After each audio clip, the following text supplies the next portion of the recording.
ಅವ್ವ ಅಪ್ಪ ಕಡೆ 30 ರೂಪಾಯಿ ಸುದ್ ಕೊಡಿಸ್ಬೇ ಬುಕ್ ತಗೋಬೇಕನಾ. ಅಯ್ಯ ಮಲ್ಕೊಂಡಾರ್ಲ ಅವ್ರ ಈಗ ಎಬಿಸ್ ಕೇಳಿದ್ರ ಬೈತಾರ ಅವ್ರ. ಸಂಜೆ ಕಿಸ್ಕೊಂತಿ ತಗೋ ನಿಮ್ಮ ಅಪ್ಪನ ಕಡೆನ ನೀ. ಅವ್ವ ನೀ ಎಬಿಸ್ ಕೊಡಿಸ್ಬೇ. ಅಯ್ಯ ಬಾಡ ಹೇಳಿದ್ರೆ ಕೇಳಂಗಿಲ್ಲ ಅನ್ಲ ನಿಂಗ. ಸಂಜೆ ಕಿಸ್ಕೊಂತಿ ಈಗ ಎಬ್ಸಿದ್ರ ನಂಗೆ ಹೊಡಿತಾರ ಅವ್ರ. 30 ರೂಪಾಯಿ ಬೇಕು ನೋಡ್ಬೇ ನನಗೆ ಬುಕ್ ತಗೋಬೇಕನ. ಏನಾರ ಮಾಡ ಎಬಿಸಿ ರೊಕ್ಕ ಕೊಡಿಸ್ ನನಗೆ. ಒಂದ್ ಕೆಲ್ಸ ಮಾಡ್ತೇನಲ್ಲ, ಅವ್ರಿಗೆ ಕಿಶದಾಗಿಂದ ರೊಕ್ಕ ತೆಗೆದು ಕೊಟ್ಬಿಡ್ತೇನೆ. ಹೆಂಗೋ ಅವ್ರು ಮಲ್ಕೊಂಡಾರ ಗೊತ್ತಾಗಂಗಿಲ್ಲ ಅವ್ರಿಗೆ. ಹಂಗ ಮಾಡ. ಸುಮ್ನೆ ಎಪ್ಸಿದ್ರ ಬೈತಾರ ಅವ್ರು.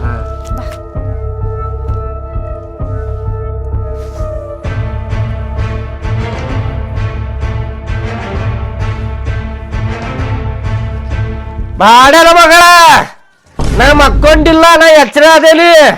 ಕಿಸ್ದಾಗಿನ ರೊಕ್ಕ ತಕ್ಕೊಂಡಿ ಅಂದ್ರ ನಿನ್ನ ಮಗಗೂ ನಿನಗೂ ಬಾ ಕೆಟ್ಟ ಹೊಡಿತಾರ. ಮತ್ ಹೇಳಾಕತೇನಿ, ಸುಮ್ಮನೆ ಇಟ್ಟು ಬಿಡ್ಬೇಕ. ನಡಿಲ್ಲ ಬಾಡ ನಡಿ.